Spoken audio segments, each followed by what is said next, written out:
English translation सीखने की श्रृंखला में सबसे पहले जो टेंस पढ़ रहे हैं हम लोग वो है प्रेजेंट इंडेफिनिट टेंस।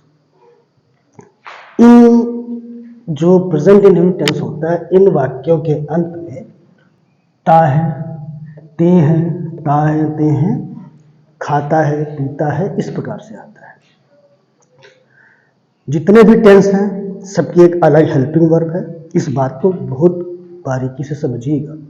जितने भी टेंसेज हैं सबकी एक अलग हेल्पिंग वर्ब है और हेल्पिंग वर्ब के हिसाब से उनको पहचानते हैं। दुनिया के दो मात्र ऐसे टेंसेज हैं, प्रेजेंट इंडेफिनिट और पास्ट इंडेफिनिट, जिनमें नॉर्मल केसेस में यानी सिंपल सेंटेंसेस में हेल्पिंग वर्ब नहीं लगती है। बाकी जितने टेंसेज हैं उनमें हेल्पिंग वर्ब लगती है। अब उस केस में जब नहीं लगती है हेल्पिंग वर्ब, तब उसका चेंज क्या होता है, कैसे बनता है, वो हम लोग आगे के ट्रांसलेशंस में सीखेंगे। आज हम लोग पूरी तरीके से तैयार हैं सब कुछ समझने के लिए कि जो चार चीज़ें लिखी, जो फार्मूला लिखा हुआ है किसी भी टेंस को बनाने का, कि subject, helping verb, main verb, object, इसी हिसाब से आप सारी चीज़ें रख दीजिए और सेंटेंस बन जाएगा। सब्जेक्ट, जैसा कि आपको बताया गया था, किसी भी वाक्य में कोई भी व्यक्ति जो कार्य कर रहा होता है वो सब्जेक्ट होता है। इस सेंटेंस में फसल नहीं उगाने का काम कौन कर रहा है? किसान, तो ये सब्जेक्ट हो गया।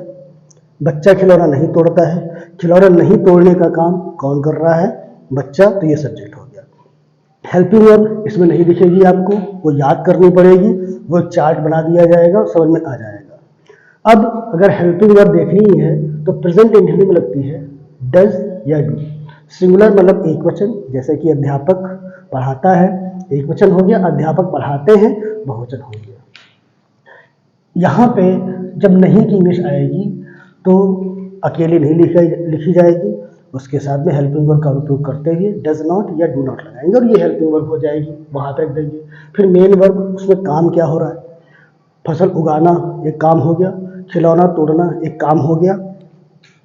फिर आ जाता है ऑब्जेक्ट, क्या तोड़ा जा रहा है, क्या उगाया जा रहा है, वो जो क्रिया की जा रही है किस लिए की जा रही है। तो उगाने के लिए फसल आ गया, तोड़ने के लिए खिलौना आ गया। अब देखते हैं, बहुवचन में डू नॉट, एक वचन में डज नॉट हेल्पिंग वर्ब का प्रयोग होगा। सबसे पहले सब्जेक्ट, किसान फसल नहीं उगाता है, सब्जेक्ट हो गया। द फार्मर, नहीं की इंग्लिश क्योंकि किसान एक वचन है तो डज नॉट हो गया, द फार्मर डज नॉट। फिर मेन वर्ब उगाना, ग्रो द क्रॉप, किसान फसल नहीं उगाता है, the farmer does not grow crop, subject हो गया, हेल्पिंग वर्ब हो गई, मेन वर्ब हो गया, ऑब्जेक्ट हो गया।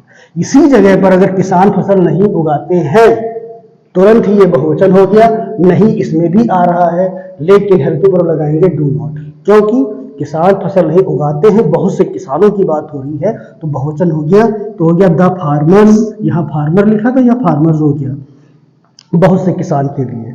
जैसी प्लूरल हो गया तुरंत आपने हेल्पिंग वर्ब डू नॉट का प्रयोग किया, the farmers do not grow crop, किसान फसल नहीं उगाते हैं। उसी क्रम में आगे है कि बच्चा खिलौना नहीं तोड़ता है, एक वचन लग रहा है, तो नहीं की इंग्लिश केवल नॉट नहीं, डज नॉट या डू नॉट लगेगी, क्योंकि ये एक वचन है इसलिए डज नॉट लगेगा। The child does not break means तोड़ना, द टॉय, सब्जेक्ट हो गया, हेल्पिंग वर्ब हो गई, मेन वर्ब हो गया और ये ऑब्जेक्ट।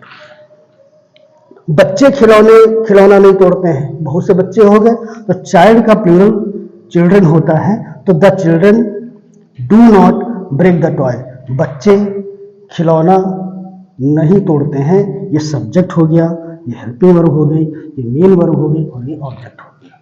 इसी क्रम में आपको व्यवस्थित करना है। अभी हम लोग सीखा सिंपल सेंटेंस, आज हम लोगों ने नेगेटिव सीखा है क्योंकि हमें हेल्पिंग वर्ब का उपयोग करना था।